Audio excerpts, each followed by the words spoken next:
Sir Joey, is there fear that there's going to be another wave or surge in infections should a booster take-up remain low rather, especially now that we have concerns over another variant possibly entering our shores, the Omicron XE? Yes, that's true. And if we look at it, most other countries, I mean, we're quite lucky, no? In Asia, I mean, the Philippines has been spared of this surge. No? We had our surge sometime October. Look at what happened to Thailand, Malaysia, Indonesia, China, Hong Kong. I mean, all our neighboring countries have had the worst of these surges. And we in the Philippines, through the efforts of the public and private sector, and of course our citizens who took the primary doses, we were able to protect ourselves and strengthen our immunity. So the strategy of vaccinating our people has been correct.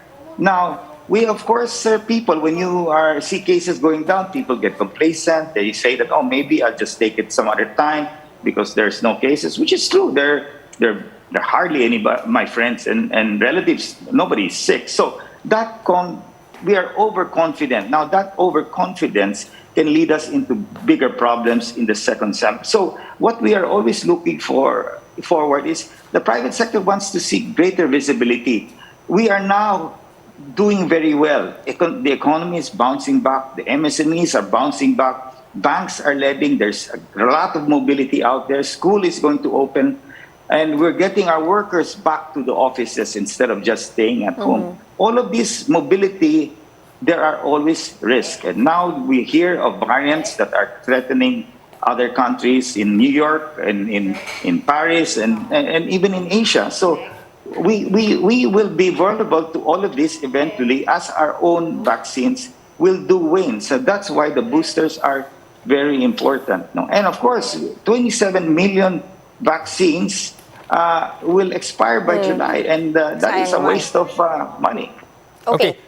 I also want to pick up on one point you mentioned earlier. This has been pretty much established that vaccine efficacy wanes over time. That also brings into the conversation the need for a fourth dose, especially considering that those who have had their booster, at least in the latter part of last year and even earlier this year, might actually see their immunity waning over time. So is this something that the private sector is also going to make a push for in the near future?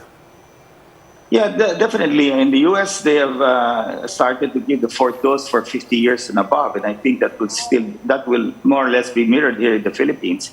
But we're not even talking yet of the fourth dose. I mean, I'm due for my fourth dose next month, but we're just only talking of the third dose, which is very low at about 13% on the national level now. To get that to at least 60% in the next 2 months, we really have to move immediately. And if we will wait for the people to decide, and those vaccines will definitely expire. So we have to resort to granting incentives, restricting mobility for those who are not boosted. We have to do those things. And of course, people would say, that's my right, that's my freedom. You're violating all of this. But what is at stake? It's not just the health of our people, but the health of the economy, especially with the Ukraine-Russia crisis that is affecting all of us in terms of surging commodity prices, which is leading to huge high levels of inflation, which will affect consumer spending. And of course, then our MSMEs and all the other entrepreneurs and businessmen, and of course, job employment will definitely backslide. And we go back to where we came from, which is, it will be frustrating. No?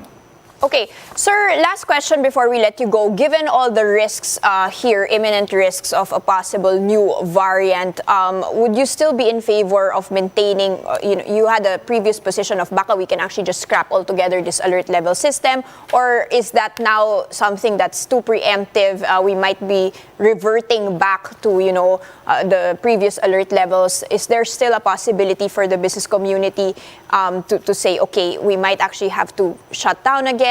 Or is this a thing of the past with or without a new variant? Well, everybody looks forward to eventually having a zero alert level. No, we see that in America today, we see that in other countries today. And I think at this current state, we could move to alert level 0. But the problem is with the booster uptake at this level of 13%, it's going to be too risky to even move to that level because unless we are fully boosted, at the right time, and we see cases go down and the vaccination level is high, then we can go back to normal. Especially today, the cases are really down. Despite the huge rallies all over the country, you don't see a surge. But again, because our immunity is still holding at this point in time.